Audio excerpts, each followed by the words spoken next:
ചെന്നൈ ഫാൻസിന്റെ ഒക്കെ ഒരു ഇത് വിഷമം അല്ലെങ്കിൽ അവരൊരു എന്താ പറയാ ഒരു റിയാക്ഷൻ അല്ലെങ്കിൽ ഫ്രസ്ട്രേഷൻ എന്നൊക്കെ കാണുമ്പോൾ എനിക്ക് തോന്നുന്നു RCB ഫാൻസിന്റെ ഒക്കെ ശരിക്കും പറഞ്ഞ പൂജിക്കണല്ലേ.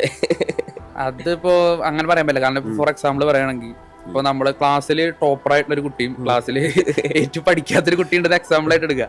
അപ്പോൾ ഒരു സെം എക്സാമിൽ ഈ ഒട്ടും പഠിക്കാത്തൊരു കുട്ടിയാണെങ്കിൽ എല്ലാ വിഷയവും ജസ്റ്റ് പാസ് ആയി കഴിഞ്ഞാൽ അവർക്ക് അതൊരു ബമ്പർ ബോണസ് ആയിരിക്കും.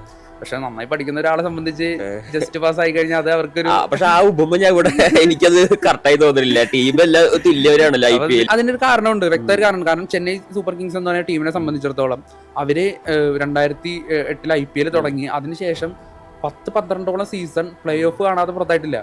അതൊക്കെ പറഞ്ഞ അത് കഴിഞ്ഞിട്ട് ഒരു 4 കളിയിൽ കഴിഞ്ഞിട്ടുള്ളൂ. 18ാമത്തെ സീസണിൽ 4 കളി തോക്കുമ്പോ ഇത്രയധികം ചെന്നൈക്കാര് ഇതാവേണ്ട ആവശ്യമുണ്ട്, ഫ്രസ്ട്രേറ്റഡ് ആവേണ്ട റീസൺ എന്ന് പറഞ്ഞാൽ ചെന്നൈ എന്ന് പറയുന്ന ടീം ഉണ്ടാക്കി വെച്ചേക്കുന്ന ലെഗസി എങ്ങനെയാണ്, അതായത് ഇപ്പൊ ഹോം ഗ്രൗണ്ടിൽ അവർക്കുള്ള ആ ഒരു മേധാവിത്വം.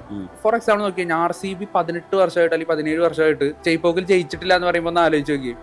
ഓക്കെ, അത് മാറ്റം വന്നില്ലേ? നിങ്ങൾ ഇത്ര കാലം ജയിച്ചില്ലേ? ഇനി ഒരു 4 കളിയിൽ കഴിഞ്ഞിട്ടുള്ളൂ, ഒരു സീസൺ പോലും കഴിഞ്ഞിട്ടില്ല. 4 കളി തോക്കുമ്പോഴേക്കും നിങ്ങൾ ഡൈ ഹാർഡ് ഫാൻസ് എന്ന് പറയുന്നവർ തന്നെയാണ് ഇത്രയധികം ചെന്നൈനെ ഇതാക്കി പറയുന്നത്.